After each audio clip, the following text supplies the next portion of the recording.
the streets, corpses near the buildings, all this light and heat. Time to take a stand, boys, time to make a choice. Time to find our courage, time to be deployed. Make our only stand here, make our roads complete. All we waited for now, past and future meet. Get your weapons ready, kiss loved ones goodbye. Now our time is coming, and it is not the time to cry.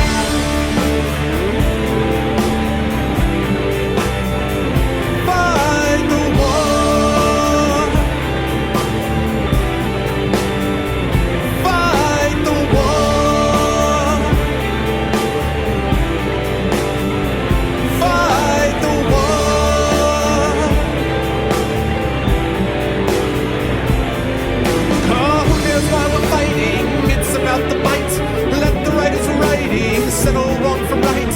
In the time of conflict, when the bullets fly, in the space of seconds, a life you cannot buy. Face the facts before you, face the simple truth. We're hopelessly outnumbered, it's tragic but it's true. Make your last formation, take the final road. Now it's time for endings, now it's time to go.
Air sirens. What's going on, everybody? Welcome to the beginning of another week. What is up, everybody? It is a pleasure to see everyone on this rather chilly afternoon in the big city. It's actually right now in New York City. There's rain and snow mixed, and it is about 39 degrees, so we are definitely into December. Welcome to December as well. What's going on, Snip Dog? Hello, Matt. What is up, Kitsune? What is up, Kilobyte? Hello, Dawn. What's up, Kathleen? Hello, Capoeirist Mike. What is up, Batty? What is up, Law? Hello to everybody, and of course, my three awesome bots, Arcanus Bot, Cambridge Bot, Lawkeeper Bot. What's going on, everyone? I am looking forward to this stream very much. I have done a bunch of grading and some writing stuff as well, and speaking of that, Mike, over the next couple of weeks, at some point in the next couple of weeks, we will have to chat about something that is writing related. So he said mysteriously. I can't talk about it with everybody, but I can talk about it with Mike. Anyway, I hope everyone is doing well today, and welcome back to a normal routine. Thanksgiving is past, and so now we're back to normal routine, Tuesday, Thursday, and Friday casts. It is conceivable that I might be able to do a Tuesday night stream. I don't know if I'll be able to or not.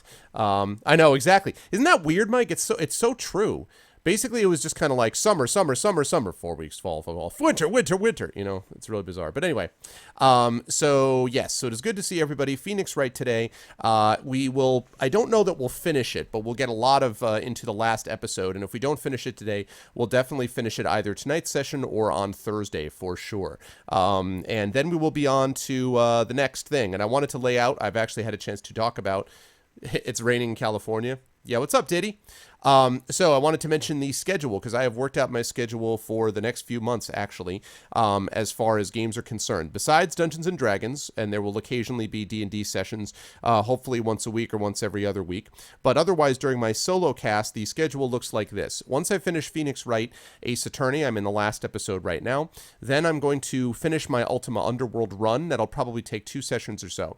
Then I'm going to play Dragon Age Inquisition. IAK Enforcer is a badass and actually bought me the game because he said he wanted to see me play it. And I was even actually able to, it cost him a little bit less because I was actually able to get a deal through Amazon. For those of you who don't know, Amazon right now is running a deal on Dragon Age Inquisition. The standard edition is only $45 right now as opposed to $60 normally. So if anyone has had any interest in DAI, I would suggest you move on it because that includes the digital download version, which is what I did. So Dragon Age Inquisition is up next. I am looking forward to the, after Ultima Underworld, that is. I'm looking forward to that. I didn't want to do it when it first came out because I didn't want to be competing against 80 other people that are streaming it. But now that the hype down has died a little bit, I'm looking forward to it. I have played Dragon Age Origins, yes. In fact, I actually got all the way to the end, to literally the final battle. Like I was going into the room to fight the final battle, and then I kind of gave up on it. I was never that crazy, I have to say, about Dragon Age Origins. I never really warmed to it. I never noticed the Baldur's Gate thing. Everyone was like, oh, it's the Baldur's Gate spiritual successor. I never felt that way. It just felt very different to me. So I was kind of lukewarm on Dragon Age, even though I played through the whole game. But I know everything about the lore, everything else. I passed DA on DA2, and everyone has told me that I should pass on DA2 because it was not very good. But I understand that there's some kind of like interactive website or something like that where you can put in a bunch of your choices and it will help you kind of get set up for Dragon Age Inquisition. So I may stream that. When I play Dragon Age Inquisition, I may do that website thing first just to kind of get us all caught up on the lore before moving into this game, because I've heard from people, everyone has said that DAI is really good, so I'm looking forward to it. So it's going to be Phoenix Wright, then the Ultima Underworld run will be finished, then I'm doing Dragon Age Inquisition again. Many thanks to IAK for that. Once that's finished, we are going to play the next Fighting Fantasy game book. That's going to be Talisman of Death. That's book 11. Then The Keep. That's what it's called. Oh, cool. Awesome. I couldn't remember what it was called, so I will probably start with that. Then I will play Dragon Age Inquisition. Then we're going to play Talisman of Death. That'll be the next Fighting Fantasy game book, which we will do as a collective chat as per usual. After that is finished, I am going to be playing Assassin's Creed 4. Hey, what's up, Akmak?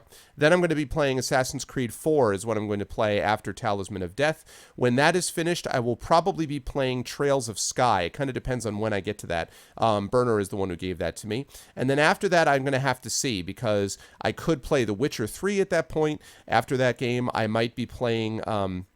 I might want to give Massive Chalice a try at that point, which someone was nice enough to give me. There's also Shroud of the Avatar, which Durbin was nice enough to give me, so I might want to try that. Obviously, then we're going to be not that far away from Arkham Knight, and obviously I'm going to be playing that. So, Pillars of Eternity is going to be coming out soon, so there's that. So we're not going to lack for games to play, but I know for a fact that the order of the next games is finish this game, finish Ultima Underworld, Dragon Age Inquisition, Talisman of Death, AC4. Those are the combinations that we're looking at. Hey, welcome back, Law. I still see Lawkeeper Bot in here. Yeah, do the best you can, man. If Lawbot keeps having those issues, then, we'll work something out. Don't worry about it, man. Yes, that's true. That's true, Kilobyte. That is a good point. And actually, I actually have 1 or 2 of those Way of the Tiger game books. I may at some point try to also throw in there. I mean, I wanted to run through the entire Fighting Fantasy game book series, but I might want to throw in, just for a change of pace at some point, I might throw in like the Lone Wolf books, because the Lone Wolf books are pretty good. I don't want to throw in all of them because there's a lot of them, but I might throw in 1 or 2 of them. I might throw in a Way of the Tiger one. We'll see. I'm not sure, but so many good games coming up, so I'm looking forward to it. What's up, Shadowed Mage? But yes, you guys will be with me along for the ride. The best way that you can help out with this stream is to do the following. Please, please, please, if you haven't already done so, do that exclamation point CTT. Exclamation point. No, it's not Lawkeeper Bot. It's the power. His power keeps going out near his place, so he can't control that. What's up, Shadow?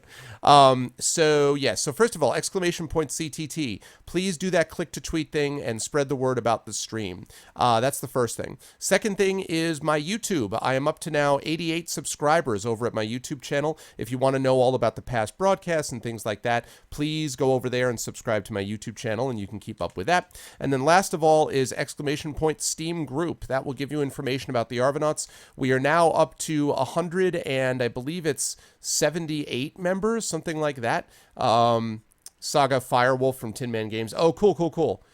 Is Tin Man, is that Lone Wolf though? Because Joe Deaver has his own like online available thing too. But anyway, I'll think about that. So thank you very much, Law. And don't forget about that CTT. No problem. No problem, Shadowed. Don't forget about this. Oh, thanks, Killbait. and that. Those things would be enormously helpful. 172, that's what it is. 172 members right now on my Steam group, so that's awesome. If you want to keep up with us in between casts and become part of the community over there, that would certainly be much appreciated as well. So do all those things. We just passed 2,400 followers. We're up to 2,405 followers now, which is awesome. And, oh, it's a different series. Okay, cool. I didn't say that. I didn't say to go back to work. I love Shadowed. I want him to keep his job because, you know, as a you know, friend and compatriot of Shadowed, I don't want him to lose his job, but, you know, I'm sure he can manage it. Anyway, what was I saying?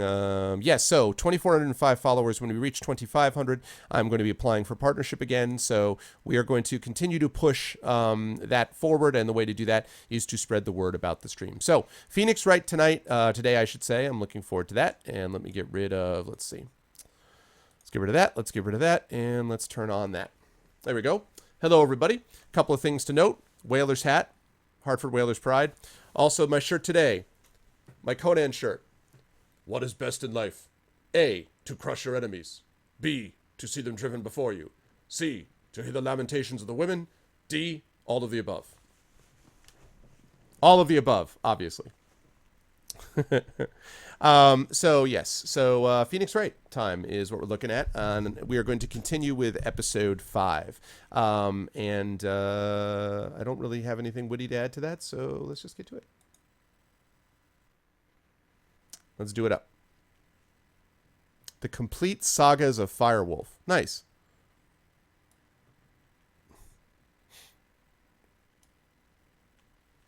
Are you not able to do it on your phone, Shadowed? Is your phone not give you visuals? Are you not able to do it? I wish you guys could see my desktop. I actually spent a few minutes the other day organizing it, so everything now is alphabetized and really neat looking. The reason I haven't done that before is that whenever I do certain game streams, it changes around my monitor setup, and then I have to basically redo it again, which is a pain in the ass. What's up, Batty? And so, yeah. So that's why I haven't done it, but I finally got sick of having everything all over the place. So I have organized it, and now it looks pristine. I love it. All right, let's get to it. Rise from the Ashes, Day 2, Trial Former. Trial Former. Oh my gosh, damn it, I forgot the thing that I need to have, which is really important, because without this, it doesn't, without this, it just doesn't have the same sound. Hold on a second. Here we go. Haha, you're watching the TV through my Chromecast. I do that too, Kill. Are you serious? Someone is calling me literally as I'm about to start streaming. Really? Hang on a second.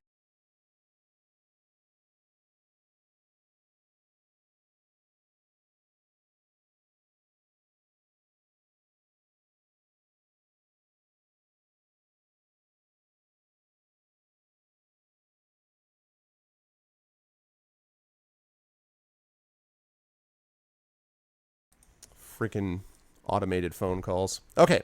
Anyway. All right. Here we go. February 23rd, 9:34 a.m. District Court. Defendant Lobby, number 2. How did the investigation go yesterday, Mr. Wright? Frankly, there's still a lot of gray areas. Or rather, the whole thing is one big gray area. Don't worry about me, no matter what the outcome. I'm ready to accept my fate. I believe in you, sis, even though you won't tell me anything. Mr. Wright, let me offer you a word of advice. Never wear an outfit like the one I'm wearing. Yes? A defense attorney should never believe their client. The defendant is called to trial because they are suspected of wrongdoing. Never forget that. Miss Skye, you remind me a lot of Mia, but there is one decisive difference between you and her. She's better looking. No. Alright, sounds good. Thanks, Zach. I like Chromecast. The only thing that bothers me about Chromecast is that Chromecast is awfully finicky. I find that if I want to watch it on my TV, it's great. But if I try to set it up in almost any other situation, like for example, I was trying to use it to, using an adapter to broadcast to a little mini projector I have for my D&D game that I play live, and I wanted to broadcast this map up on the wall, it is so goddamn finicky. I can't even tell you how difficult it is to kind of get it going. So I wish it was a little bit more plug and play than it is. But it's good anyway. Welcome in, by the way, to anybody who just stopped by. I see that Godot just stopped in. So hello, Godot. What's up, man? And yeah. And that is, you're not a defense attorney. I believe it's almost time for the trial. Good luck, Mr. Wright.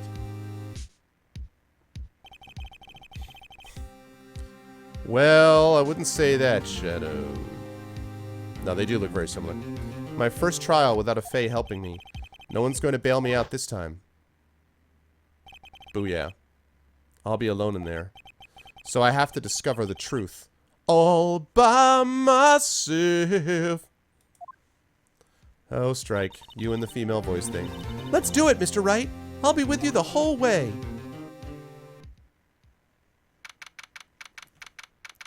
February 23rd, 10 a.m. District Court. Courtroom number 9. A little bit of courtroom in my life. A little bit of... Sorry. The court is now in session for the trial of Ms. Lana Skye. The defense is ready, Your Honor. The prosecution has been ready for a while, Your Honor. Edgeworth. I haven't been in court since Edgeworth's trial. It's been a while now. I hope that personal feelings will not be a part of the proceedings today, Mr. Wright. I will choose the path I think is right, regardless of what those around me might say. The judgment to be made here is in our hands, not those of anyone else. Very well, Mr. Edgeworth. Your opening statement, please. Oh, interesting kill. Yeah. I mean, don't get me wrong, I do like it. I like a lot about it. I just wish it was a little bit more plug and play. That's all. There, Kathleen. Chief Prosecutor Lana Skye has committed an unpardonable crime. Not only this, but she was rash enough to commit it in the prosecutor's office lot. Wow, he's much more forceful in person. I suddenly feel like confessing to everything. However, she will now pay for her rashness with her life. It was a witness to her crime. A professional witness. Well then, call your first witness, Mr. Edgeworth. The prosecution calls its first witness, Ms. Angel Starr, to the stand. The cough-up queen? Oh, this lady. Haven't I seen you somewhere? You ordered the caviar lunch, right? Oh, caviar! I've never eaten caviar before. The judge is really wolfing it down. The hell, he's eating in the courtroom? Ah, and for you, I have a fiesta bowl. Thanks. Will the witness state her name and profession? Ah, and you, sir. Did you order the fingerprint lunchbox? It is too early for lunch. Your name and profession, please. What's up, Nuno? Hey, Lake. Well, Your Honor, how does it taste? So this is why everyone raves about caviar. It's so tasty it hurts. Can I get some order in this court? Oh, wait a minute. I have a gavel. Just wait a second.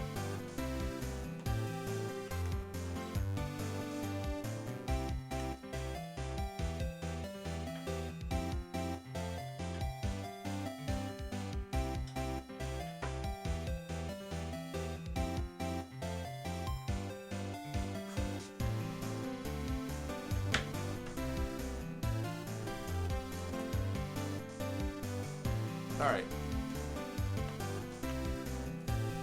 I'm pulling out my gavel for this one. Which one is this one? This is, oh yes, this is NYU 1996. See this, Judge? His gavel is coming down on you, bro.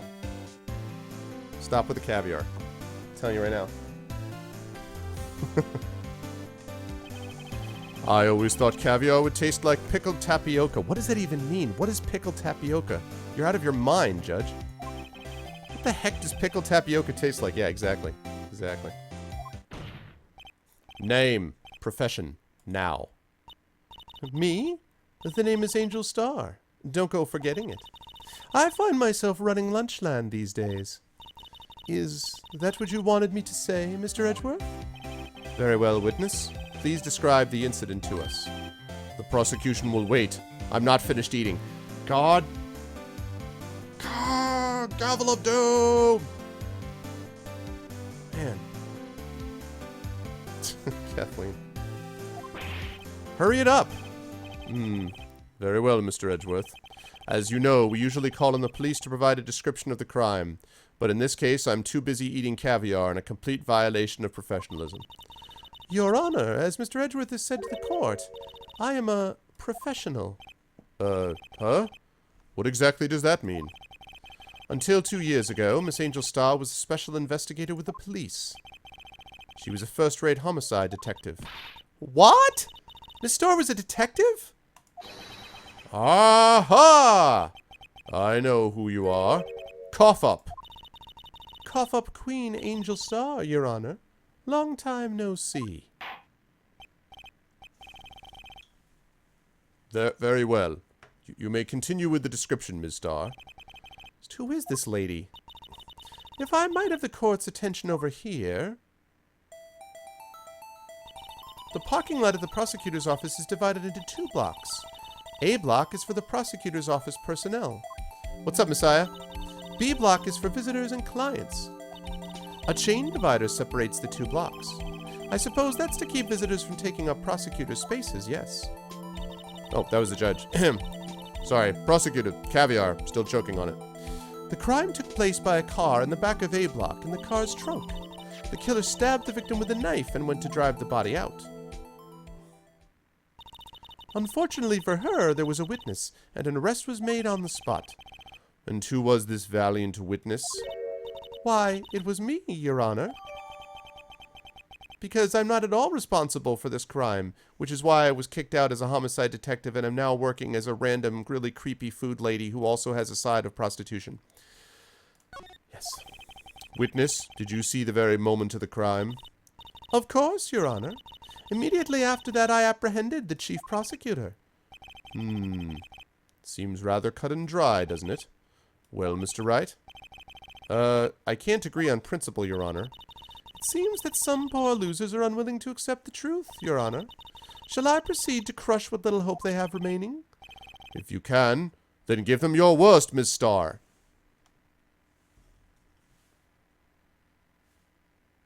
Judge, this gavel. This gavel is coming for you. Wait, are they talking about me? Pretty much, Phoenix. Witness testimony. Witness's account. Really, Kathleen? It's funny. Somehow, I always knew a day like this would come. I was on my way to deliver a lunchbox to my boyfriend. One of many boyfriends. I know, right, Lake? Strike? God, man. When I sensed something, perhaps it was my finely honed detective instincts working, or the fact that I was coming up for an alibi for the obvious murder I was committing. Then, through a wire fence, I saw the chief prosecutor standing next to a garish car. The chief prosecutor was holding a knife in her right hand. Then she thrust the pointy tip of the knife into Detective Goodman's chest. How does she know that was Detective Goodman? Bringing a lunchbox to your boyfriend? How touching. As you can see, there is no room for doubt. The key point of your testimony seems to be nothing other than the point of the knife which you saw being stabbed into Detective Goodman. That's a good point, Lake. It's a good point. So, how does it feel to be so utterly crushed? I'm still thinking about that. It's merely a flesh wound, Mr. Wright. Nice. Very well, Mr. Wright. You may cross-examine the witness. Cross-examination. Witness's account. Somehow I always knew a day like this would come. Hold it! How did you know? I respect the prosecutor's basic abhorrence of crime, yet the methods are ugly and twisted. Twisted methods will always lead to tragedy. The lunch lady's uninformed opinion is duly noted. Given that they are used to erasing inconvenient evidence at their whim, killing off a detective that knew too much is merely an extension of that. Miss Starr, do you have something personal against prosecutors? I felt that I had found my dream job when I became an investigator. And if I hadn't been laid off by those prosecutors over there, I'd still be one. 'Cause I got a grudge. Sing it with me, yes, I've got a grudge. Laid off? She was fired. To me, prosecutors are nothing more than worms. That said, I am a pro, as you know. My testimony is unbiased and flawless. Very well. You may continue, Ms. Unbiased and Flawless Starr.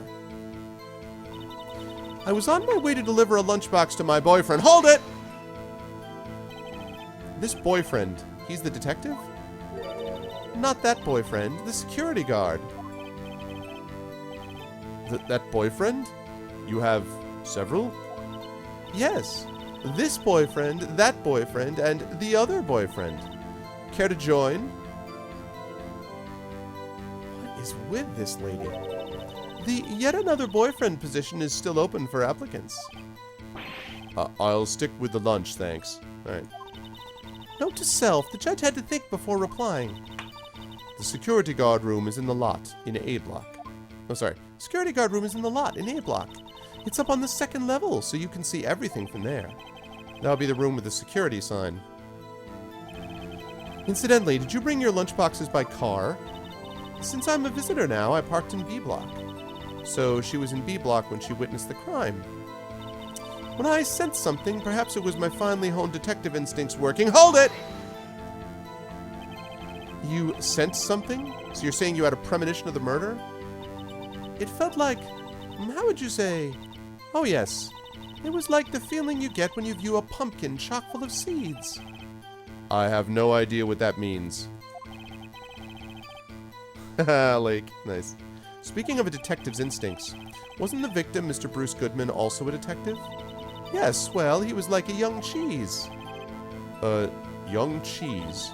A pale white cheese, not yet tangy with experience on the streets. A greenhorn. I, of course, am hard, yellowed, sharp as a tack.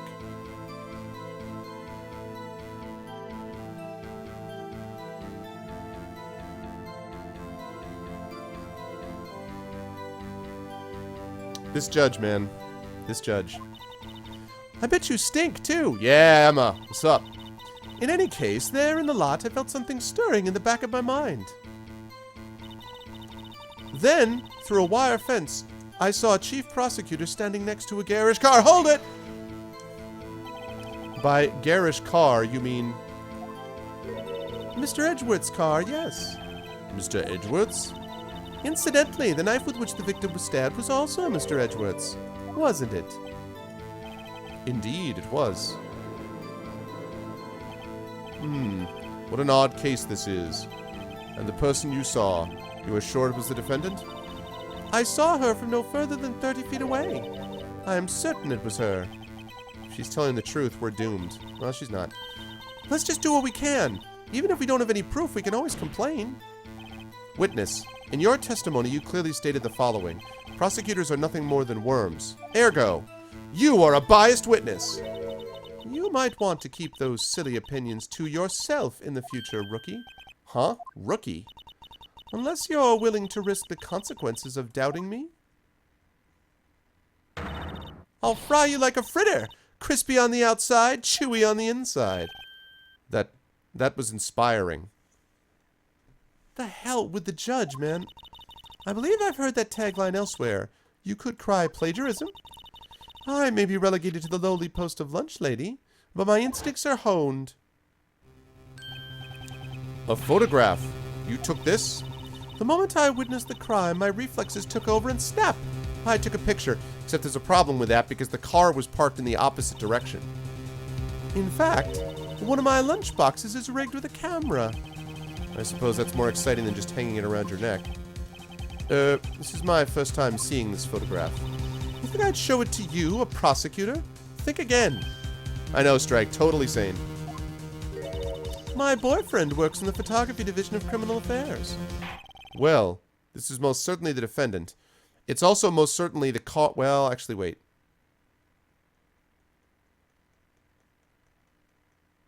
I don't think that's the same area. There's something wrong with that photo. Oh, thanks for the host, UGR Gaming. Thanks for the host, UGR. What's up, man? Crime photo added to the court record. There's something seriously wrong with that setup. Something about that photo is wrong. Oh, stop, Strike. That's not true. Shadowed, I should be going until about 6:30 or so. So about 4 more hours. Maybe 4.5 at most.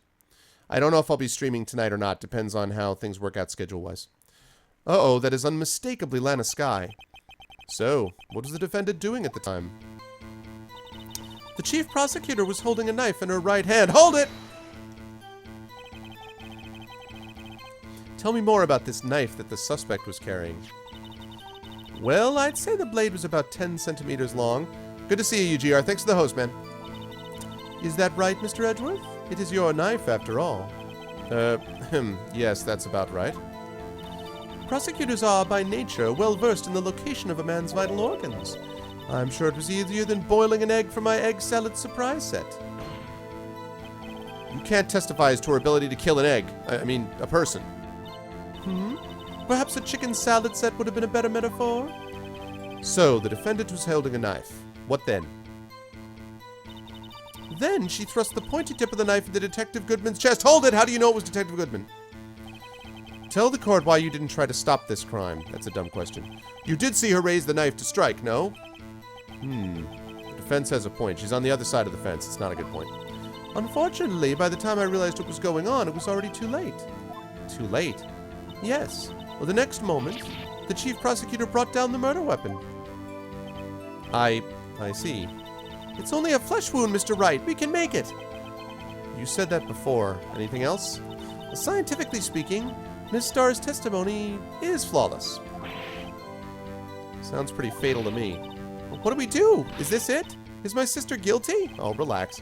Let's just keep our heads cool and press the witness a bit, shall we? For some reason, having her panicking next to me makes me calmer. Don't smile like that! Somehow, I always knew a day like this would come. On my way to deliver a lunchbox to my boyfriend. I sensed something perhaps from my finely honed... Alright, let's take a look at these.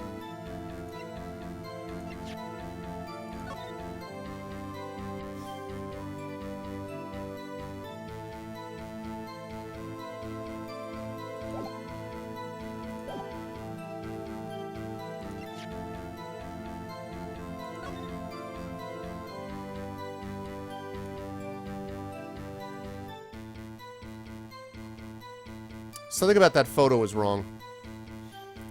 Because I feel like if she took a shot from... Where did she take the photograph from? If she took the photograph, here's the car, right? So she would have had to take it here. Well, I guess that's the wall. I don't know. I feel like there's something wrong about that photo.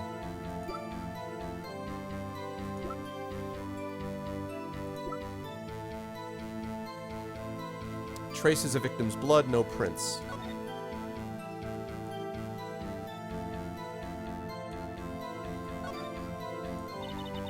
This must be the victim's blood, right? Either that or Edgeworth cut himself peeling an apple. What's Edgeworth doing with a knife like this anyway? Hey, maybe he spends his weekends roughing it in the wild. Edgeworth? In the wild? I think my fruit peeling theory is more likely. Are you kidding? I always pictured him as an outdoorsman. Well, there's a scary thought. It's also a scary thought because it has nothing whatsoever to do with this case. No prints, huh?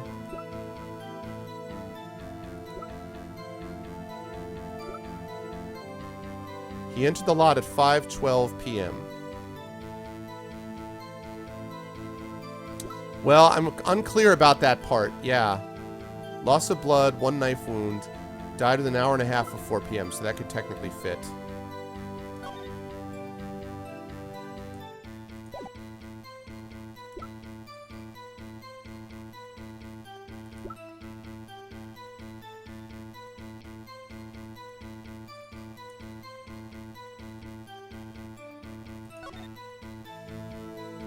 parallel to the wall in that parking lot? Let's see.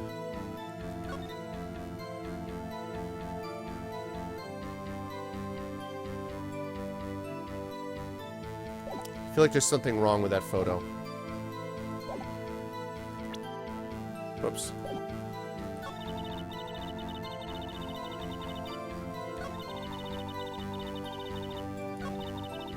Thrust the pointy tip of the knife in Detective Goodman's chest.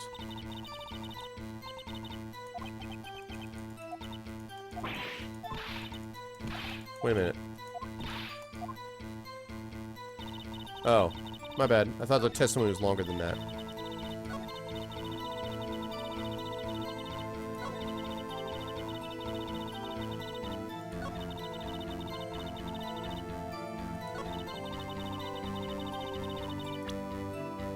Alright, let's give this a shot.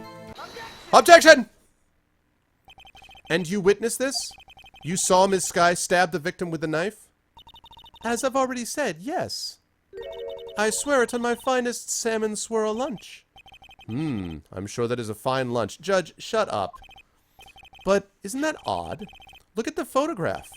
This is the photograph you took at the very moment of the crime, is it not? Then why is Miss Skye not holding a knife? Mr. Edgeworth, your thoughts? Objection. Let's be a little more careful with our evidence, shall we? It is you that needs to be more careful, Mr. Wright. What do you mean, Mr. Edgeworth? This photograph was not taken the moment before the stabbing. This was taken the moment after the stabbing. How can you tell that? Blood spatter. Huh? See the dark crimson stain on the chief prosecutor's coat? It's a black and white photograph. Yes, it's hard to tell, but this could be blood. Well, Mr. Wright, I see no problem here. No problem except you. Mr. Wright, are you just gonna sit there and take that kind of abuse? You got a better idea? Wait, that contradicts what the witness said in her testimony. Namely, that she took the picture the moment she witnessed the crime. Booyah. Well, it seems I was slightly unclear. My apologies. That's it? If you run out of lunch, you order seconds. Problem solved. If you don't like it, try ordering the jumbo-sized lunch from the get-go. Good advice. I'm not sure I understood it, but good advice. I didn't have time to stop her. Prosecutor Skye was cold, calculating like a robot. She killed without pain or remorse. It was a premeditated murder. How did she get into Edgeworth's car? Premeditated? How do you know? Look at the chief prosecutor's hands in that photograph. Well, are those gloves? Surgical gloves made of thin rubber, most likely. Why would she have those on? If it was not premeditated, she would not be wearing those gloves. A wog! These gloves do seem to tell a tale of premeditation. Premeditated murder. A serious offense. I want to take this... Angel Star is starting to irritate me. I want Angel Star to go down. Von Karma is still worse, but I'm not a big fan of this lady. Witness, add this to your testimony. The murder was planned. The rubber gloves prove it. It's only a flesh wound, blah, blah, blah, blah, blah, blah, blah, blah. Alright, I'm gonna have to press her on that. Oh, god damn it. That's not what I meant to do. Whoops, whoops, whoops, whoops, whoops, whoops, whoops. My bad. Blink, blink. What's up, kiddo? She's a lunch expert. Alright. Hold it! Oh, sorry. Hold it! What if she was just in the habit of wearing gloves, like driving gloves? The gloves were admitted as evidence when the defendant was arrested. They were rubber gloves of the kind used for autopsies. In other words, when the chief prosecutor came to the crime scene, she came to do murder. It's the only possible conclusion one can make. Everything was planned. It was a premeditated crime. Arg! Impressive. I'm sorry they took you off the force, Ms. Starr. Dude, I'm sorry that they put you on the bench, Mr. Judge. God, this is bad. She's got them thinking this was all planned. She can prove this claim. The trial's already over. Gotta think of a way to show that this wasn't premeditated. It's only a flesh wound, Mr. Wright. We can make it. You said that before. Anything else? Flawless, blah.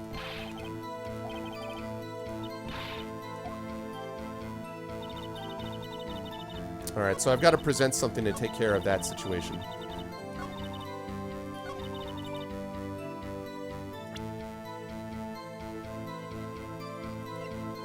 No prints on the murder weapon.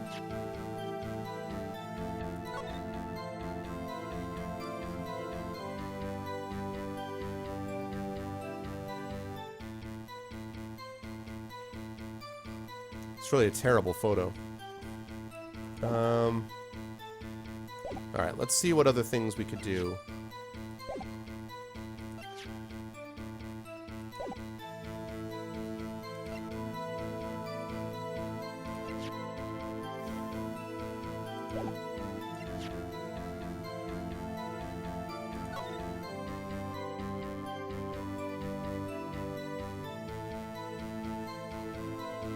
It was for Edgeworth's car, I believe, Lake, but I'll check it. I was going to check that anyway.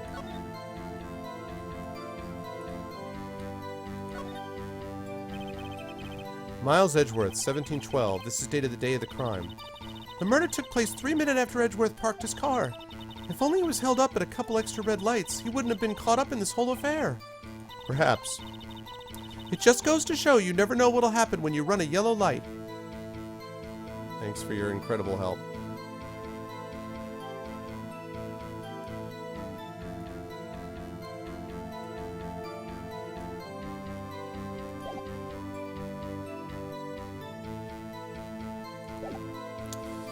Yeah, it's a good question. Wait a minute, how big is this knife?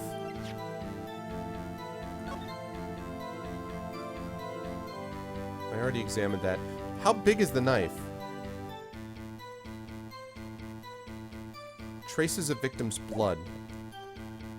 I want to know if it's 12 centimeters, though.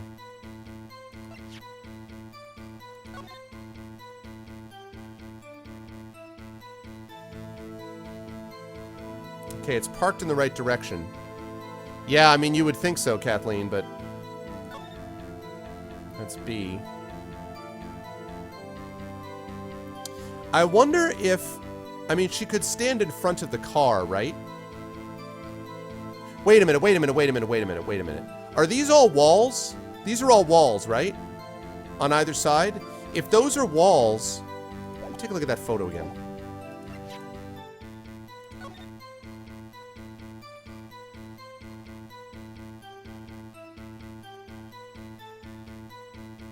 Isn't there a wall there?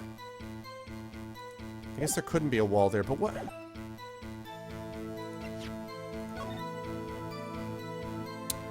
Because I'm wondering what these double lines are. Because if this is a wall here, then it would mean that she would, to get that photo, she would have to have been standing right here. And for her to be standing right here means she wouldn't get the angle of the car. Like, she'd have to be standing there taking a shot like this, and she couldn't do that if these were actual walls. But it may be that they're just spots, though.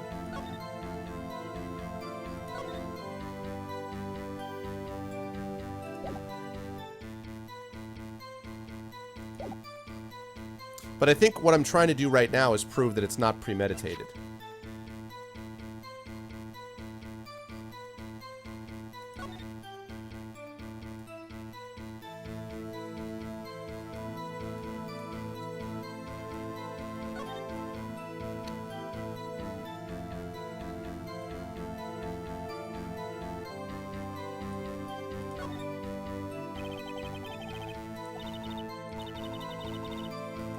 Like I do during finals. Never mind, it's nothing.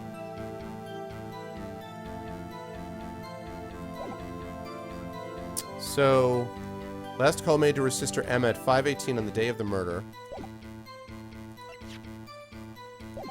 And supposedly he was killed at 5:12, right? Oh, in an hour and a half before p.m.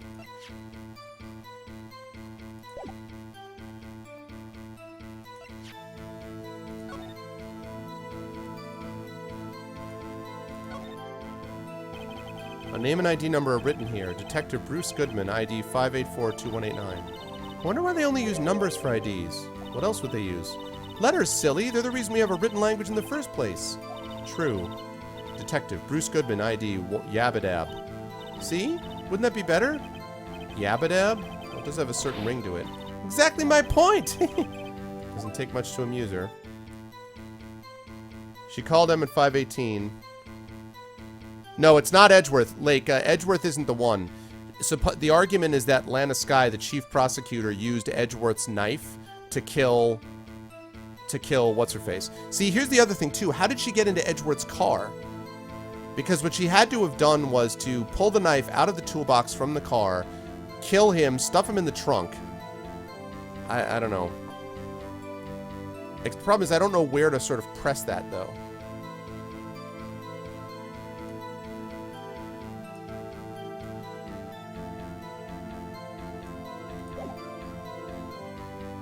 Okay. Yeah, so it arrives at 5:12, kills a detective at 5:15, then calls her sister.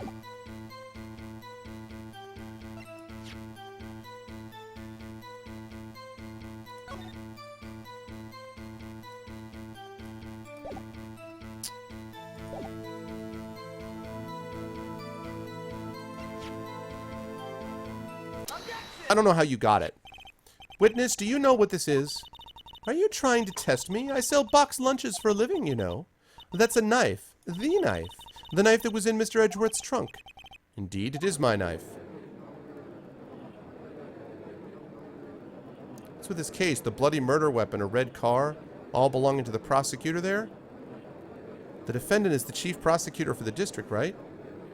Mommy, are prosecutors bad people? The defense has a request. We ask that the witness provide an accurate testimony. Well, what's that, rookie? In your testimony, you stated that Lana Skye planned this murder, and that's why she was wearing those special gloves. Seems like a natural conclusion to me. The gloves do indicate planning. However, why would she not also prepare the most important thing, the murder weapon? Oh! This knife just happened to be in the trunk of that car. Ladies and gentlemen, if you're going to plan a murder, you don't forget the weapon. Wapow! A word! Order. Order. Order. Great, now the tide is turning in our favor. Great show, Mr. Wright. My sister's as good as free. But please be quiet, Emma. Right. I believe the next lunch you'll be eating is humble pie. What? I hope you weren't deluding yourself into thinking that the tide has turned. Not over such a trifling detail. But this shoots a hole in the whole premeditated theory. Bah. Well, it was 5:18. That's actually a good point. How did she make it if she was immediately taken into custody? That's a good call, Kathleen. I'll have to remember that. The prosecution could care less if it was premeditated or not. Couldn't care less, Edgeworth. The only one who seems to care is that lunch lady over there. The defendant, Lana Skye, murdered a detective with a knife. That is the only thing the prosecution need prove. Nothing else. Very good, Mr. Prosecutor. I suppose you think you're clever now? But you know as well as I do that she planned on killing him. It was planned. If she wasn't, why would she have been wearing... I believe I'd like to hear your testimony again. Witness, please tell us only what you saw, not what you thought. How dare you! My powers of deduction are not to be underestimated. Here, eat my poisoned food. Really now.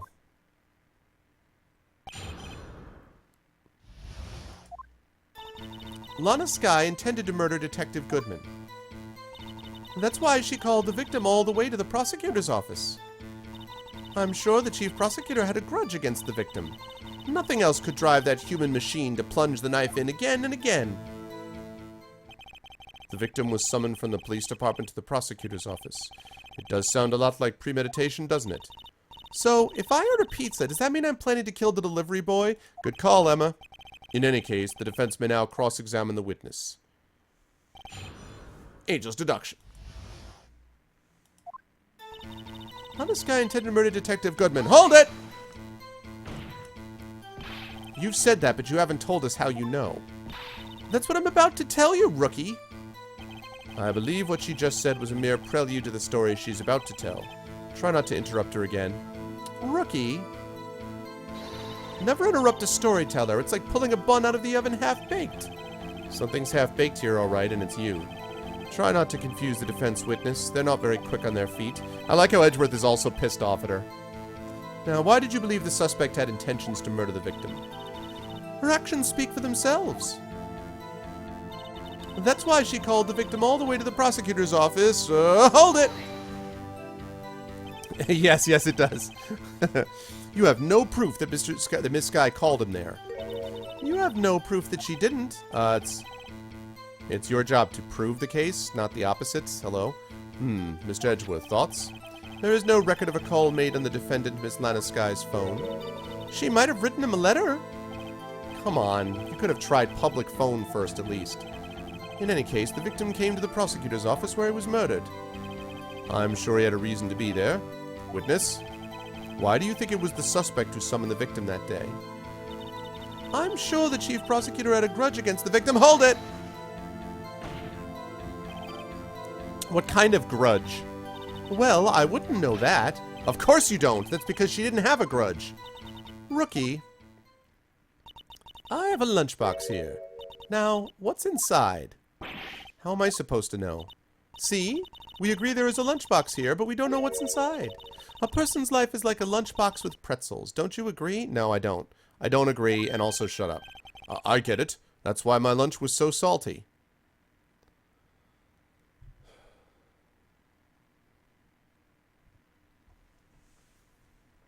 You ever have that sort of dawning realization that you're dealing with a moron? Does it ever happen where you're like going along and you're like, you know, this person is a moron. A complete moron. This judge isn't very good with metaphors, or anything else, frankly. The suspect had a grudge against Detective Goodman. Will you tell us your basis for thinking this? It's simple. Yeah, exactly. Nothing else could drive that human machine to plunge the knife in again and again. Hold it! I know, right, like? A human machine? That's a contradiction. Please. Can't you find fault with something of substance, Mr. Wright? Note to self. Mr. Edgeworth's sighs smell like citrus fruit. Oh my god, Emma. You say again and again. How many times did she stab him exactly? We often say chop into 1,000 pieces, but we don't actually mean 1,000 pieces. What difference does it make if the deed is done? He got stabbed once, sister. How come she's getting mad at me? Let's just say she stabbed him several times and leave it at that. Leave it at that? This is a murder case, people. It's also wrong. Mr. Wright, you should speak up if you have an objection, you know. Miss Stars turned out to be as short-tempered as she looked when we met her. Challenging her abilities as a detective really set her off. The short wick burns out the fastest. It's a scientific fact. I wonder, wouldn't it depend on the size of the candle? I mean, add more wax and even a really short wick will burn longer. Obviously, more scientific testing is required. I got you, lady. What's up, Thorg?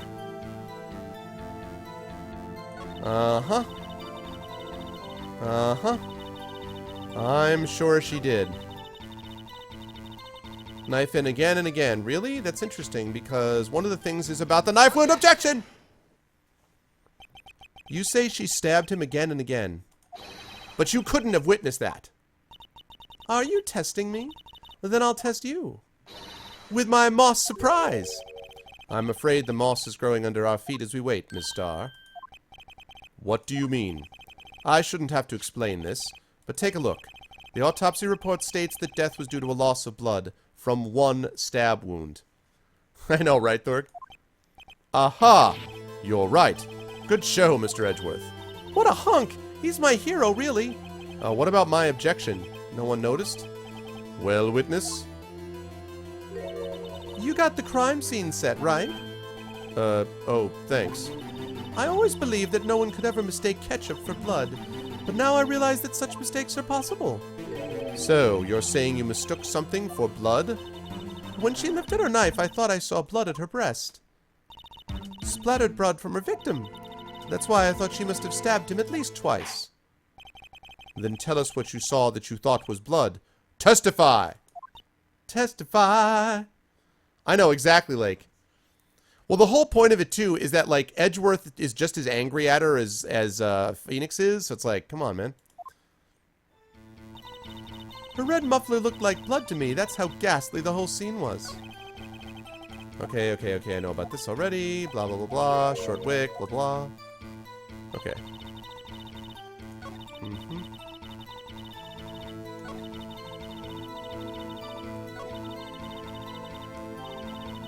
Her red muffler. Red muffler. Oh, not that. Red muffler, huh? You know what I don't see in here is a red muffler. Objection! I'm on to you, lady. You got nothing. Miss Starr, I demand an explanation. What?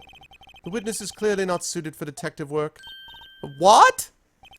The suspect was not wearing a scarf or muffler of any kind when she stabbed the victim. And you've proved it yourself with this photograph. Huh? But that can't be! Only a true professional could be so clueless. I'm sure you'll make a good lunch lady. The whole game's objection. Have no fear. Oh, Edgeworth. Edgeworth with the burn. Harsh words, but good. In the end, Mr. Edgeworth prevails. No, I prevail. What was my objection? Chopped liver? But it was there. A scarf. No, not that, but something red. Really? Well, now, where were we? The witness has given us an entertaining interlude. Now back to business. What? Exactly. Very well, witness. Continue your testimony. You saw the crime and apprehended the suspect. Tell us about that. Very well.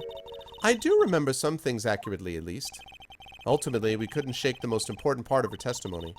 The most important part? The part where your sister stabs the victim.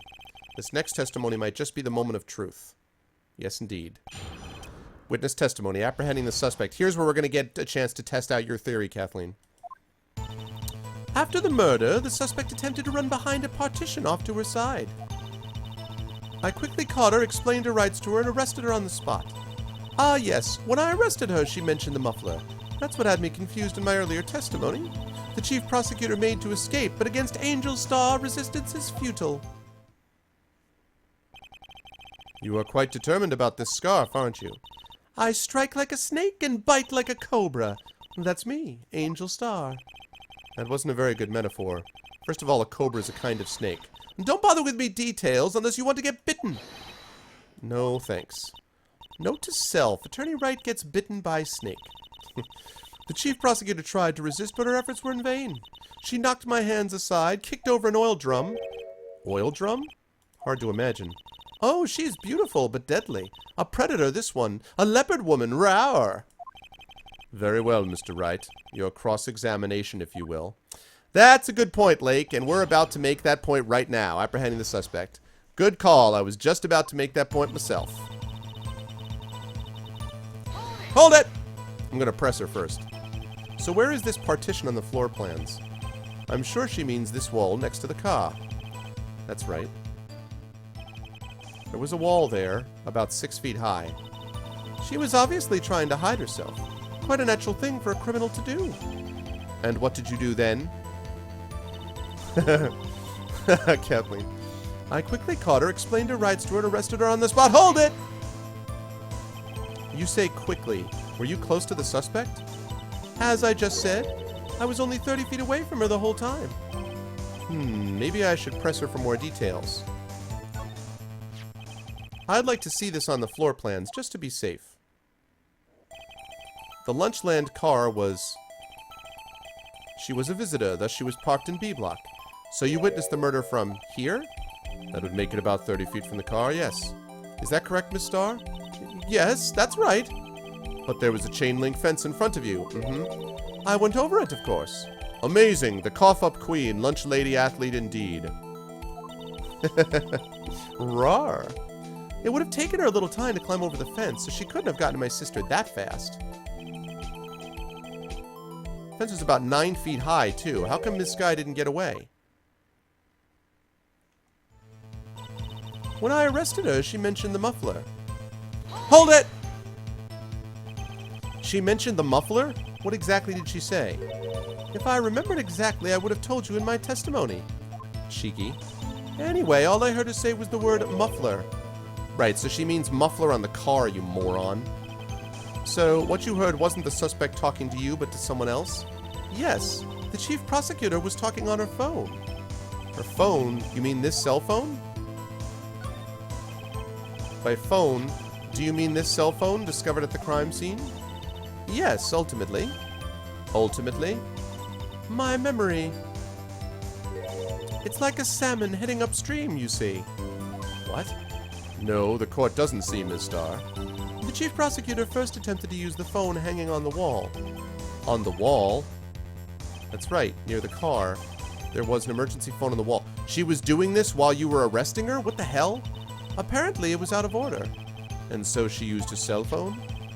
Indeed, the emergency phone was out of order that day. Why wouldn't she use her cell phone first then? This whole testimony makes no sense. Good witnessing, witness. Good witnessing? Whatever happened to good testifying? You should, of course, add this to your testimony. The things I do to please this rookie defense attorney.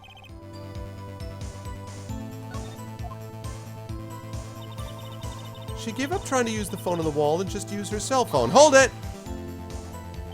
Do you think you could restate your testimony for the court? Aha! I was going to ask the same thing. I'll only say this one time, so listen close, rookies. The chief prosecutor stabbed the victim and ran behind the partition. Then she picked up... How could you see her if she ran behind the partition? She picked up the emergency phone on the wall. It's out of order. How is that possible? You didn't even see her, you moron. Oh my god.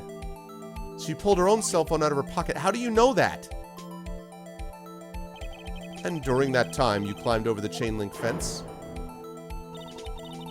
Then, when I boldly grabbed her arm, the chief prosecutor hung up her phone. And you saw her doing this? What is it, Mr. Wright?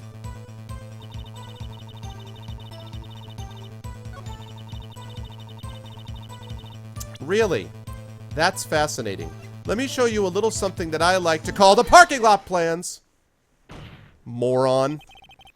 I have to conclude that you have a personal grudge against Ms. Lana Skye. The witness is a former detective. Her testimony is unmarred by personal bias. Well, who would have thought you would be my knight in shining armor, prosecutor? You who, together with the chief prosecutor, kicked me out 2 years ago? Well, Miss Starr, this is a fatal contradiction with your testimony. How do you explain this? I don't know what you're talking about. Mess with me, and I'll make you cough it all up. Let's look at the floor plans. You said you witnessed the crime from this point. However, if that's true, you couldn't possibly have seen Miss Skye making that phone call. Aduna! Exactly, Thorg. X-ray vision. I believe you see what I'm getting at. That emergency phone was on the back side of this partition. If indeed you were in B block, you couldn't have seen it. Wog! Suck, suck, suck, suck, suck, suck. You suck, suck, suck, suck, suck, suck, suck. Break it down, suck. Order, order. What is the meaning of this? Exactly, Shadow. No, I do not. It's simple, Your Honor. She's not coughing up lunch. She's coughing up lies! Yeah! Yes!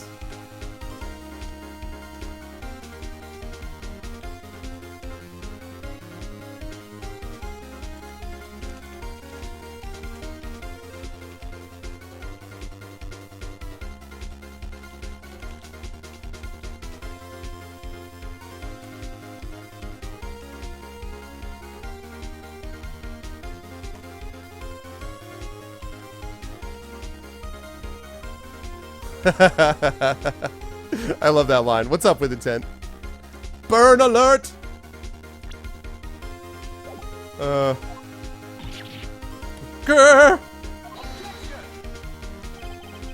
That's quite a claim, Mr. Wright. Perhaps you will allow me a question?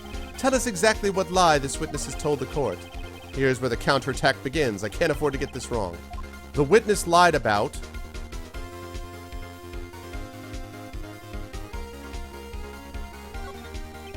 She lied about what she saw. In other words, she didn't see Miss Skye using that emergency phone.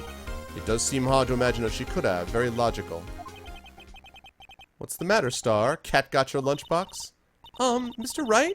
I hate to bother you while you're celebrating your victory, but why would Miss Starr lie like that? Huh? Why would she say that my sister had tried to use the phone but failed? It doesn't make any sense. Why lie about something so insignificant? Oh, dang, she's right. I mean, maybe she really did say or try to use the emergency phone. I see no room for doubt here. You ordered the patooey on rice, right? Mr. Wright, and I thought you had something there. Ugh. One more try. I see it in your eyes. You haven't learned your lesson, have you? Tell us exactly what lie this witness has told the court. Alright, so...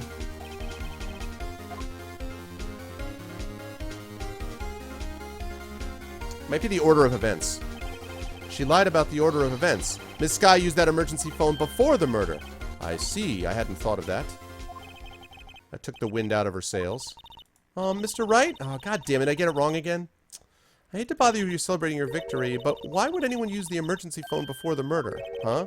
Just when you think you can't sink any lower, he amazes us. I applaud you, Mr. Wright. I still think that wasn't the order I was referring to, actually. You ordered the orange peel lunchbox, right? I guess that teaches me to not get excited before the evidence.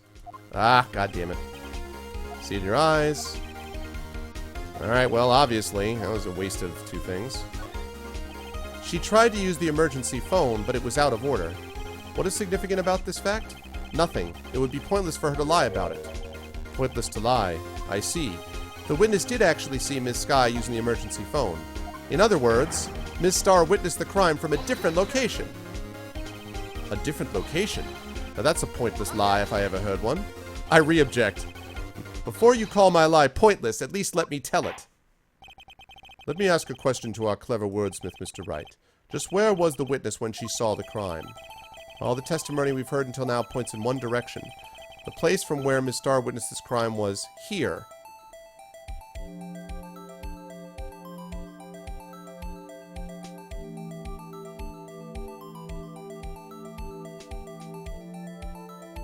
Have to be here where she could see both.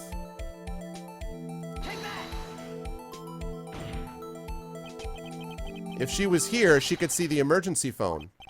That's true. That solves the mystery. That would allow her to see the emergency phone, yes. But if she was there, she would have been able to arrest her well before she dialed her cell phone. Oh. You doubt my speed? I can run 150 feet in 9 seconds, you know. Is that really that fast? Not as fast as your witty rejoinders. What? Yes, Your Honor.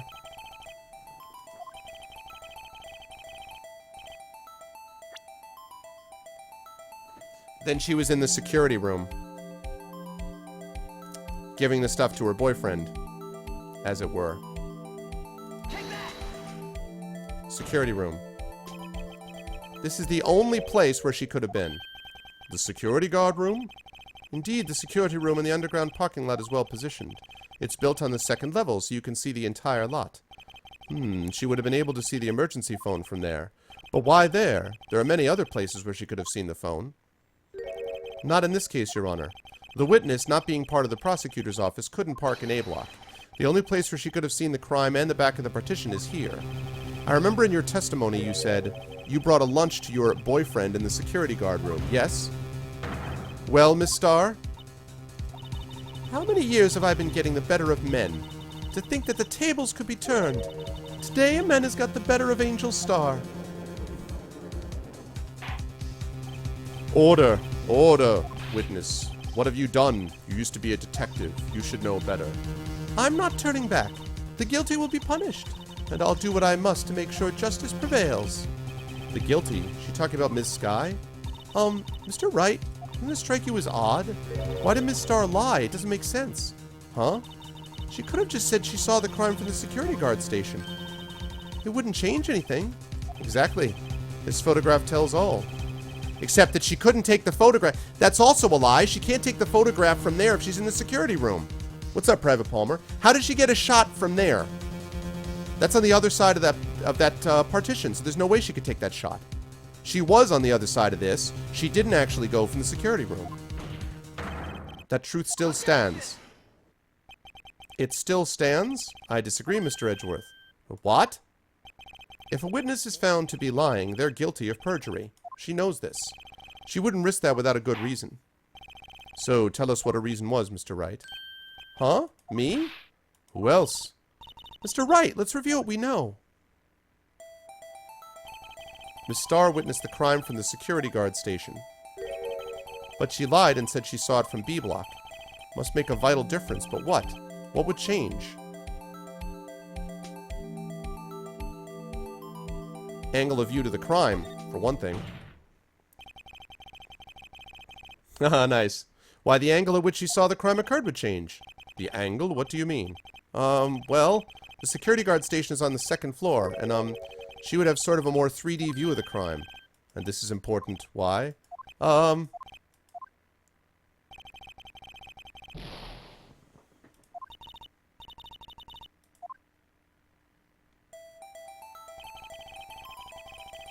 Because of his detective mode, right?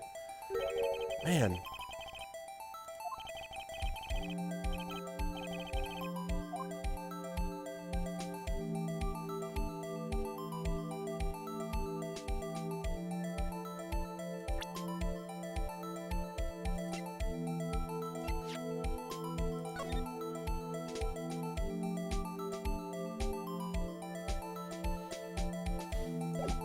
I mean, that's what I want to present, but like,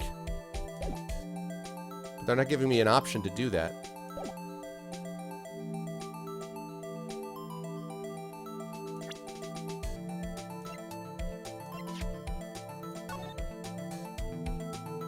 So the security room is here. I'm going to have to save this just in case.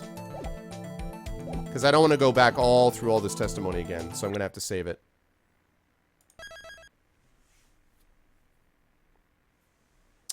Yeah, I thought about that. I still think it has something to do with the angle from which she allegedly witnessed the crime. But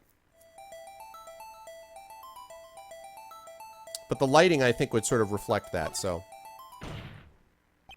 It's a difference in lighting. Lighting? What does that mean? Well, it means, see, the security guard station is on the second level, so she would have seen the crime in better lighting conditions. Okay.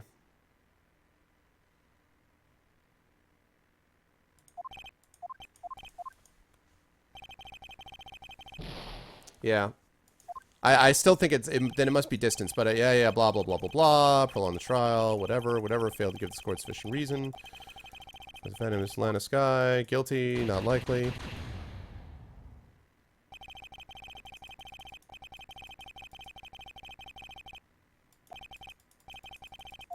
Yeah, whatever.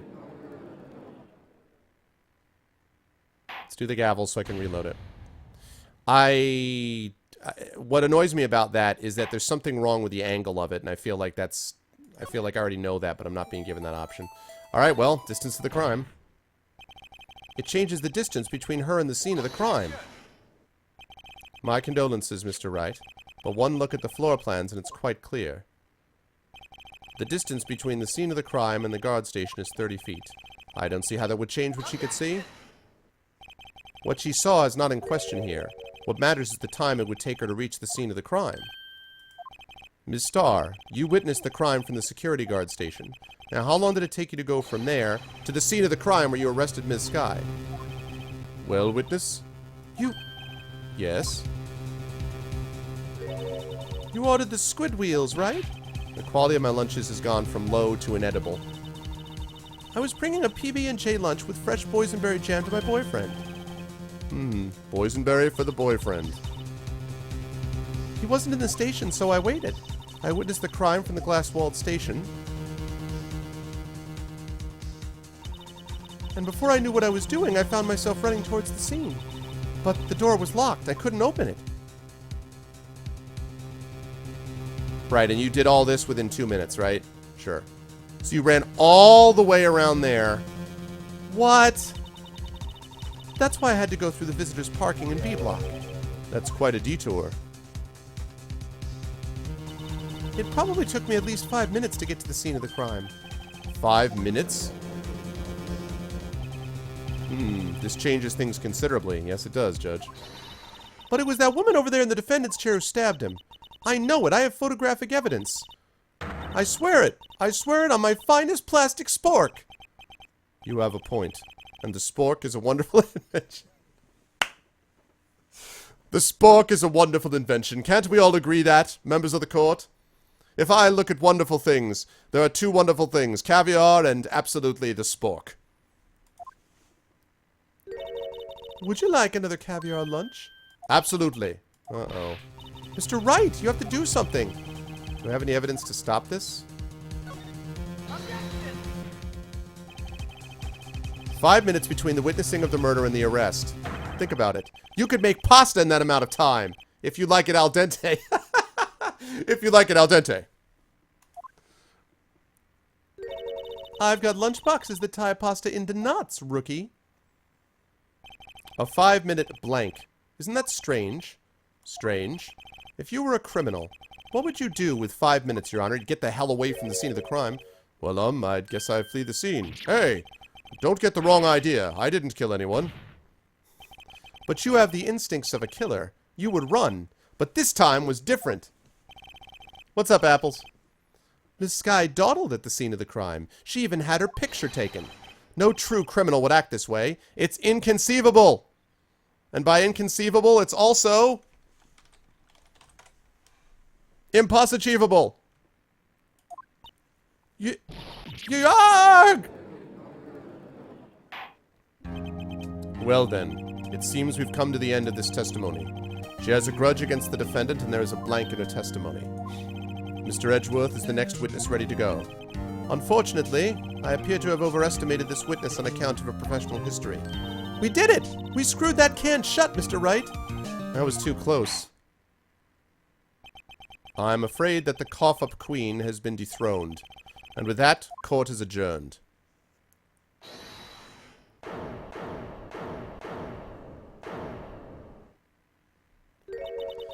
Mr. Edgeworth, you ordered the squid wheels, right? That's the one she tried to foist off on me. I prefer to not take the defense team's leftovers. Anything else to say? I might be able to save you. I have decisive evidence. What was that? Is this another one of her trick lunchboxes? My apologies, but we have no further questions to ask of you, Miss Starr. Ah. Is this your jumbo lunchbox? Woohoo! A triple-decker! Out of deference to the witness's determination, I'll allow one more testimony. What the? What? What?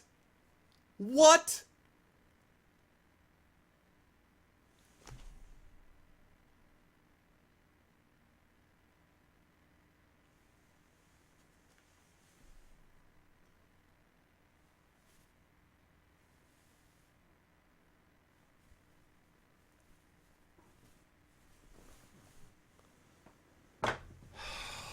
The freaking God. It's like playing football against the team and the refs. Let's hear about this decisive evidence as I eat these bribes. Like the Lunchland motto says, you won't be disappointed. What's she gonna pull out of her lunchbox this time? Decisive evidence. Oh my God, I know, corrupt judge is corrupt, right? I should have mentioned those 5 minutes when I wasn't looking at the crime scene. And now, to the matter of the victim's shoe. Did I not bring this up? 2 types of blood were found on this shoe. One was, of course, the victim's, and the other was the defendant, Miss Lana Skye's blood. This shoe proves it. It's flawless, decisive evidence. So she stabbed herself? What? There was blood found on this shoe? I have a lot of gavels, actually, Thork. I have them back there. You guys can't see them, but I have a number of them. Try Lunchland for all your lunch and decisive evidence needs. Objection! Witness, what's the meaning of this? Why is this the first time I've heard of this evidence? Simple. As I've already said, I don't trust you with evidence, Mr. Edgeworth. That's why I took the liberty of investigating this myself. I debated with intent quite a bit in my senior year of college and then graduate school, and then I coached debate. So, I was up there. I don't think you guys would be able to see them from there, but like,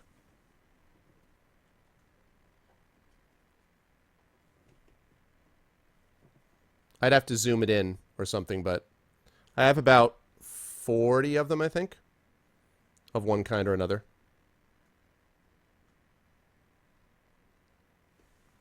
Good. Hey, what's up, Z? What's up, Sly? Let me see. Actually, I'll show you guys my favorite.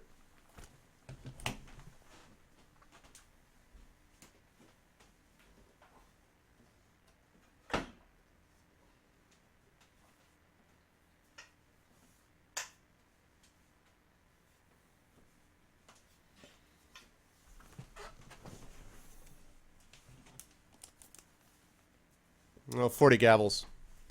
That one is my favorite. I don't know if you guys can see it. This was first speaker from Mount Holyoke. Mount Holyoke World's Preparatory Tournament. And I supposedly won a free LSAT course, except that I wasn't going to be a lawyer, so I was kind of like, okay. But anyway, that's probably my favorite gavel. I have a couple of other ones over there that are like mounted on boards, but most of them look like this. That was sort of the general award that you had. So they're also dusty and need to be dusted at some point. Okay. I think she is tampering with evidence. You had blood tests performed. No, it says 1995. That's a 9. 1985. I was 13 in 1985. How are the lunch boxes at that place? Good with intent. Tremendous lunches. Oh, man. Didn't I mention I have 3 boyfriends in forensics?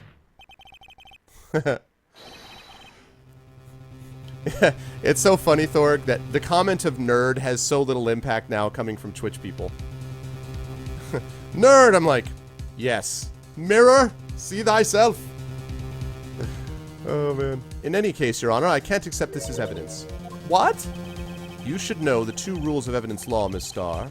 Rule 1, no evidence shall be shown without the approval of the police department. In other words, this shoe is illegal evidence, at least for the time being. Is that right, Mr. Wright? It seems so. Edgeworth sure is celebrating. Not so fast, Mr. Edgeworth. Don't forget, I used to be a detective. As I mentioned previously, this shoe has already been tested by a member of the forensics department. As you can see, it was approved by the police department as of today. Which, of course, you can't bring up this evidence. This is all illegal. You can't just, like, throw this out of the court. Even the general public can produce official evidence, Mr. Edgeworth. Is that right, Mr. Wright? It seems so. Edgeworth is looking pretty sullen. You could at least study some evidence law, really. The prosecution's complaints notwithstanding, it appears that this evidence satisfies the first rule of evidence law. Well, it seems you have yet another count against you, witness. Anything to ensure that the guilty are properly judged? Victim's shoe added to the court record. I'm going to check that shoe. Very well, Mr. Wright, you may cross-examine the witness. Decisive evidence. Should have mentioned those 5 minutes when I wasn't looking at the crime scene. Hold it! I know exactly, Thor. Why did you lie about those 5 minutes? I guess you could say I just wanted people to look at the results. The results? How many times do I have to say this? I saw the chief prosecutor stab the victim before my very own eyes. Compared to that, a 5-minute blank means nothing. Then why didn't you just tell the truth? Don't make me laugh. We're dealing with the most untrustworthy of the vile lot known as prosecutors. Falsified evidence, arranged testimonies, erasing and manipulating evidence. When you fight monsters, you need to use every trick in the book. Yeah, I'm gonna check that shoe, believe me. That's when the suspect is admitting she did it. False testimony is the most despicable crime of all, Miss Starr. Let's just get this over with. And now to the matter of the victim's shoe. Did I not bring this up? Hold it! And you found this shoe at the scene of the crime? I detained the chief prosecutor and notified the police department. I wanted to make myself useful while I was waiting for the police to arrive. So, like an ill-trained pooch, you snuck off with a shoe? Nice, Edgeworth. I was afraid someone would erase the chief prosecutor's crime. This shoe was my secret weapon if that should happen. See this fashionable basket I have here? It carries more than lunchboxes, gentlemen. I'm happy for you and your lunchbox bag, really. What's up, Gray? I'm having fun with the writing in this one. In any case, you removed valuable evidence from the scene of the crime. Now, tell us what you did next. 2 types of blood were found on the shoe. One was, of course, the victim's. Hold it! So, you brought it to the forensics department? If you're going to submit something as evidence in court, you need it approved. To do that, evidence must be analyzed by a forensics expert. And she got away with her little coup because she used to be a detective. The shoe does appear to have bloodstains on it. Makes sense. After all, the man was stabbed here, except I thought it was ketchup. Exactly, Thor. And that blood belonged to the victim, Detective Goodman? As I said, there were 2 types of blood found on the shoe. And the other was the defendant's, Miss Lana Sky's blood. Hold it! You can't say for sure the blood belonged to the victim with a blood test. You claim to know something about blood tests, rookie? Huh. Well, speak up. Well, blood comes in 4 types. A, B, O, and AB. However, you can't tell from a blood test whether a murder was performed in cold blood. That's just a figure of speech, Mr. Wright. Actually, if you combine all the various blood tests, there are millions of types. It's practically impossible to narrow a blood sample down to one person. Or so I hear. Millions of types? If I had a little more time, I would have gotten DNA test results. But they said there's very little doubt it could be anyone but Ms. Lana Skye. So the suspect's blood was found on the victim's shoe. That ties her directly to the death of Detective Goodman. I was afraid he was going to say that. The shoe proves it. It's flawless, decisive evidence. Hold it! Hold it! I can't let this evidence go through without a fight. You ordered the peppered fish guts, right? Some like it hot, Mr. Wright. Some like your client. She's in enough hot water to make a whole batch of soup. Mr. Wright, do you or don't you have a problem with the shoe? A problem? This is critical. What's wrong with the victim's shoe? Again, I gotta save this because I don't want to go through all this testimony again. So, otherwise, I'd have to do the whole thing. They say that in later games they fixed this problem so that you don't have to go through every bit of evidence just because of the one mistake. So...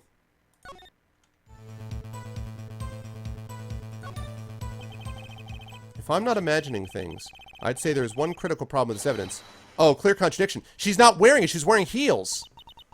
That gleam in your eyes. You're still young, rookie. I'd give you a peppered fish gut now. But you couldn't take the heat, could you? Let's hear what Mr. Wright has to say. What is contradictory about the victim's shoe? Show us the problem with this evidence.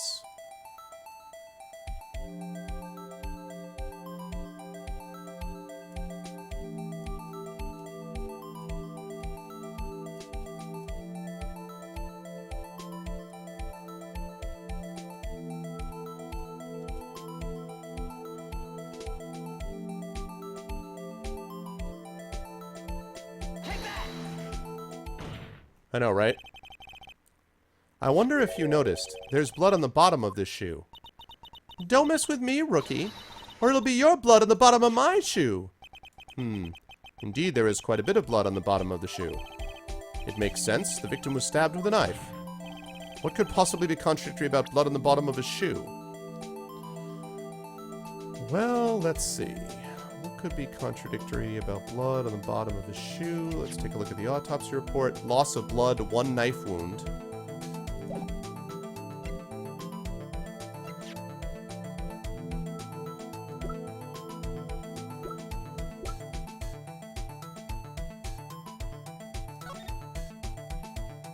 Because there's no blood there now. There's no blood in that picture. The problem lies in the footprint. The footprint? Note that the bottom of the victim's shoe is covered in blood. Then isn't it strange? Why weren't any bloody footprints found by the scene of the crime? Aha! Yeah, exactly, Kathleen. As you can see, there were no traces of any such footprints at the scene of the crime. That contradicts your claim about this shoe. This picture only shows part of the floor, so there could have been bloody footprints. I object to your objection. If there were bloody prints, they would have been found. We checked the scene and found nothing of the sort.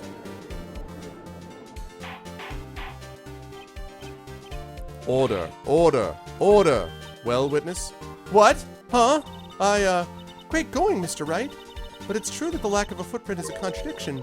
But then we have to ask why there wasn't a footprint. Oh, that's true. There has to be a reason why there wasn't a footprint. Think, Mr. Wright, think. Hey, I don't know why it's not there. I'm just good at finding contradictions. What?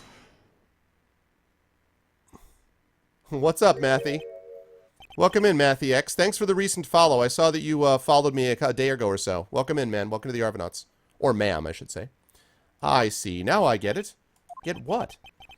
Our witness is more devious than I gave her credit for. We were hoodwinked to the very end. But she slipped. There is one vital hint to the truth in her testimony. What are you talking about? Think back to when she told us about apprehending the suspect.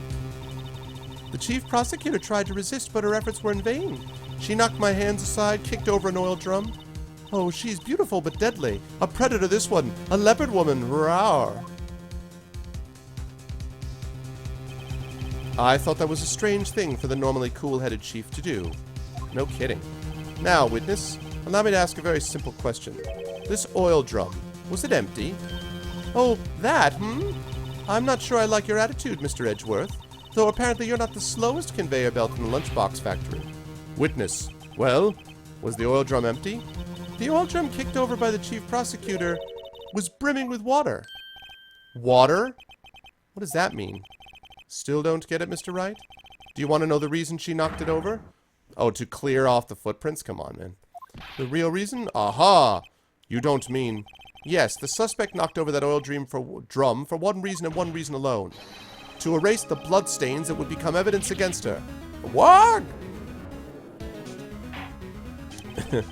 That ties things up quite nicely. The bloodstains left on the victim's shoes tie quite clear to this murder. Why wouldn't they wash off the blood on the bottom of the shoe, then? The deed was done. She knocked over the oil drum to erase the telltale signs. Why is there still blood on the bottom of the shoe? Why, that's a prosecutor's specialty, erasing evidence. That reminds me, Ms. Sky's right hand was hurt. Didn't she say she'd cut herself when she stabbed him? So my sister's blood on the shoe, that's when it happened? Yeah, exactly. Well, I see no reason to prolong this trial. Mr. Wright, do something, please! What? What can I do? Your sister has confessed to the crime and she tried to conceal it.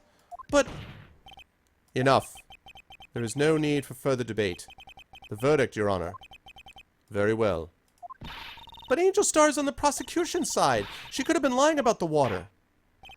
This court finds the defendant, Ms. Lana Sky.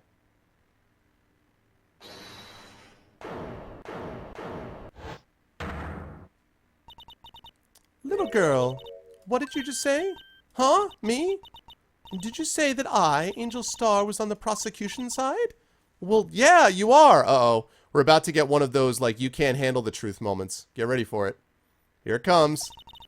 You're saying my sister hid evidence by erasing the bloody footprints. Well... I thought you'd had your fill, but here you are demanding a second helping. Another lunchbox. A lunchbox called evidence. Wait. Witness, don't tell me you have something else. You've reached your verdict, Your Honor. Any further comments will be held in contempt of court. Your threats don't scare the cough-up queen. Look at this. A photograph? I had this just in case anyone had the gall to suggest that the white shoe didn't belong to the victim. I see no room for error in this evidence. Mr. Wright, wait! Look at the asphalt in this photo. Hey, it's clearly wet. Erasing the last trace of doubt from the court's mind. Immediately after the murder, the crime scene was washed with water. I'm sorry, Mr. Wright. I guess I couldn't help after all. It's not your fault. I knew I couldn't win this case from the beginning. And it seems this is what your sister wanted anyway.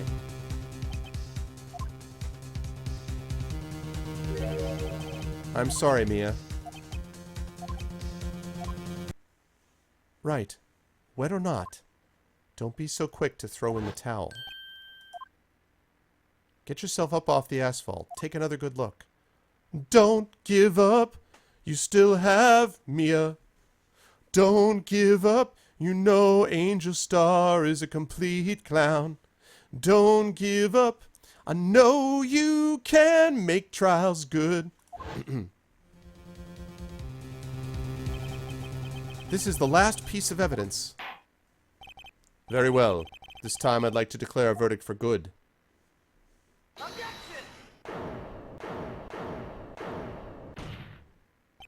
Your Honor, wait. What is it with you people? Can't I hand down my verdicts in peace anymore? Whatever it is, can it wait? No, it can't. Then it will be too late. Look at this photograph, the last one submitted. This trial isn't over until we give each piece of evidence proper consideration. So, Wright. Are you saying there's a problem with this latest piece of evidence? Yeah, what's up, TNS? I'll think later. Yeah, there's a problem. Right or wrong, I've got to go ahead with this. I suppose since we've come this far, we should give every claim a fair shake. Very well, Mr. Wright. Show the court the problem in this photograph.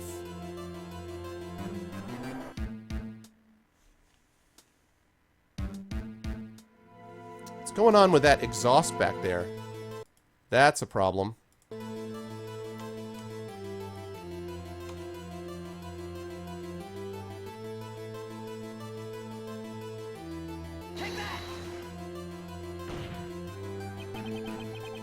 Problem in this photograph is here. What's this? There's something poking out of the car's muffler. Ah, the muffler. Remember when she was talking about the muffler? Wait just a moment, Mr. Edgeworth. Your Honor, you just said muffler. However, I see no trace of a muffler or scarf of any kind in this photograph. Oh, my God. Judge, I'd like to begin by asking you about your childhood. Were you dropped on your head as a child? Perhaps you were dunked in water.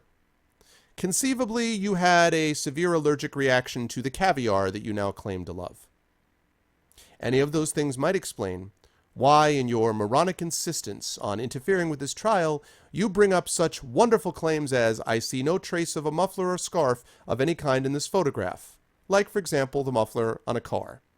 I award you no points, and may God have mercy on your soul. God almighty. A muffler is also a part on a car or motorcycle, Your Honor. Just think of it as part of the exhaust system. A pipe. I see. And I see.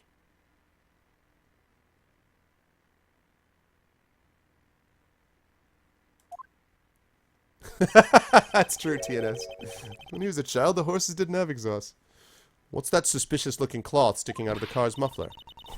So what if there's something sticking out of the muffler? What does that have to do with this case?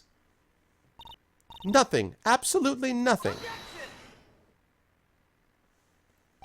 Sorry, Miss Starr, but it's not going to be that easy. In fact, you've already told us why this is important to the case. You said as much in your testimony. What? Let's hear what Mr. Wright has on his mind. Tell us why you think this piece of cloth and muffler is related to this case.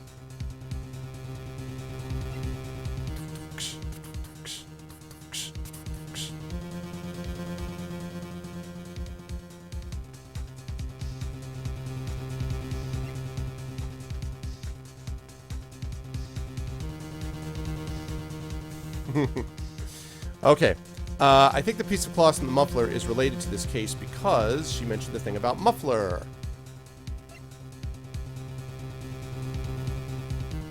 But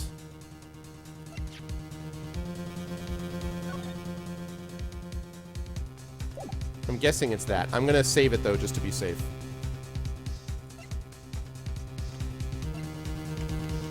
Well, I'm not able to save.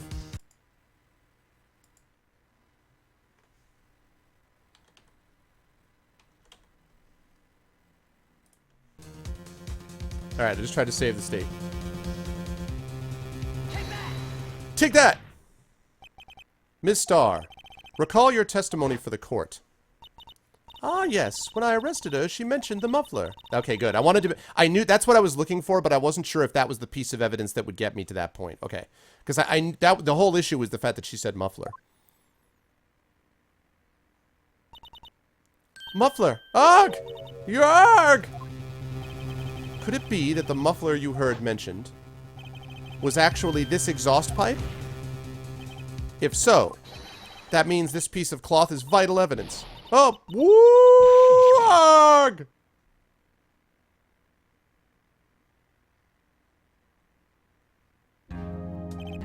Well, it seems we'll have to suspend the proceedings.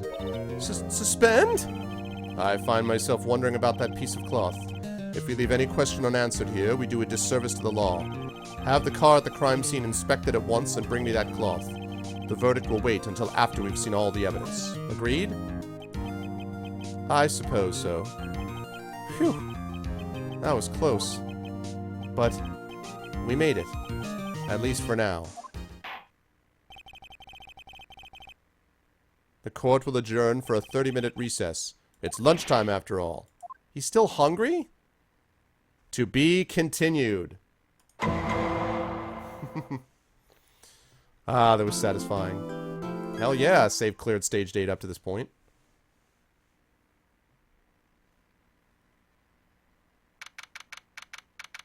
Alright. Very nice. Okay, folks, it is time for my first break. It's actually a bit longer than I would normally have done, but this is a good stopping point.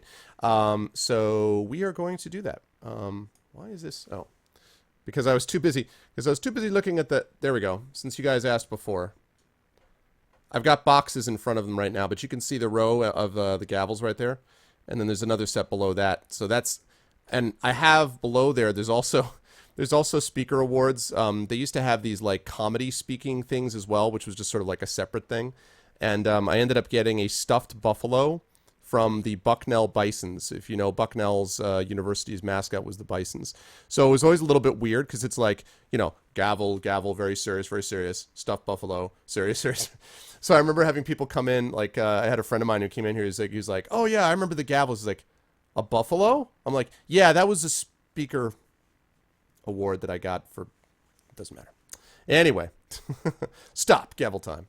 All right, so we're going to take a break. It is 3:45, so I will be back at you guys in 5 minutes at 3:50.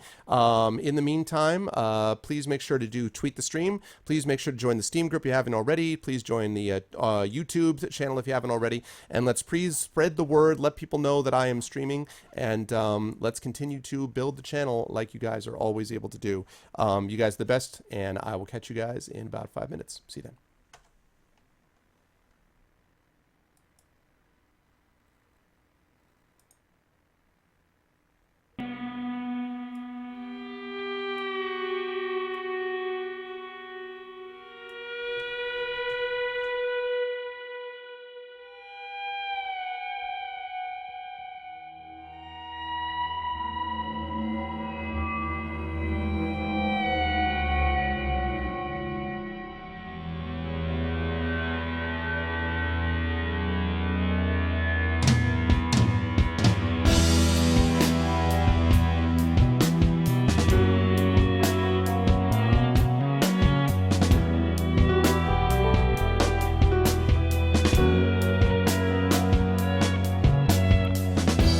Stars would shine at once and take your light from me.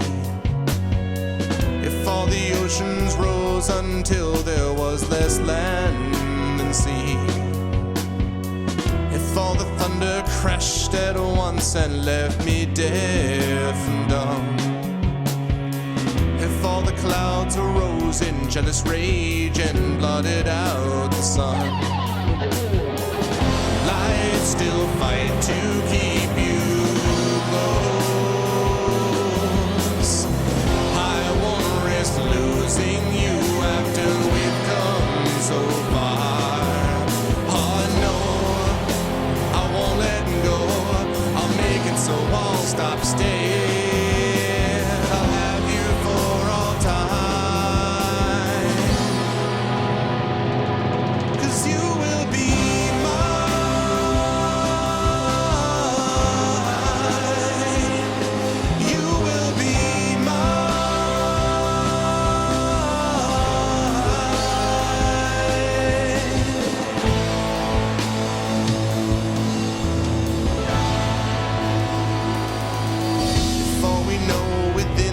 life is a total lie.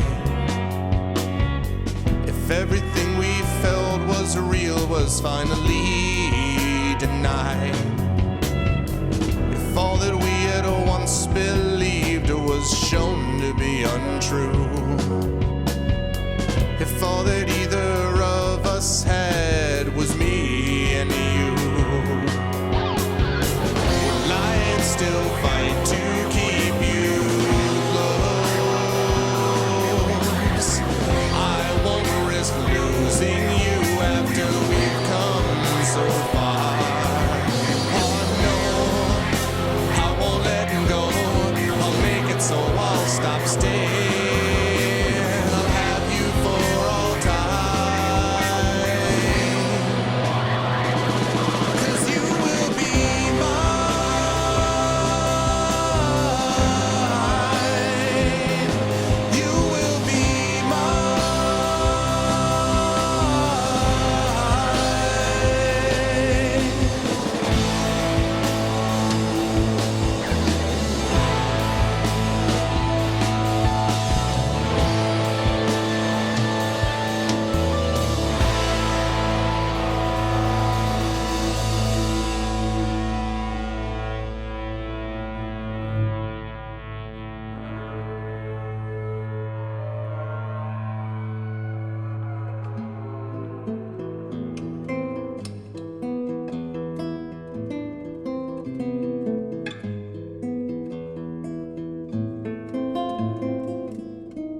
Once again I see your face, the surface lined with care.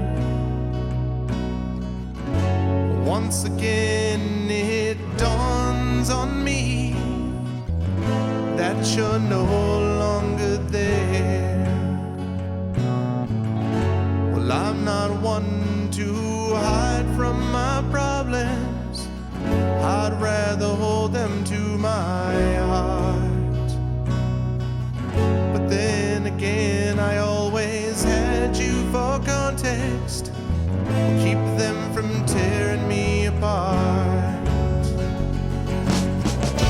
And you always said you'd stand nearby, closer than any friend.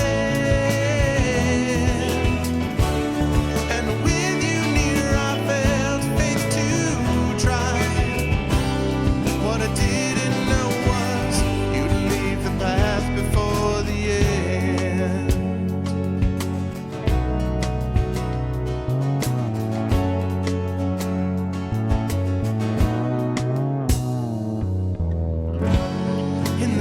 Since then I've stumbled on. Well, I've got my highs and my lows. Sometimes I travel farther than I thought I could. Well, it's never far enough, I know. I never was one for ironic self-reflection. I never played the cynic's part. But then I never knew the strength of our connection. And now I know I'm not that smart.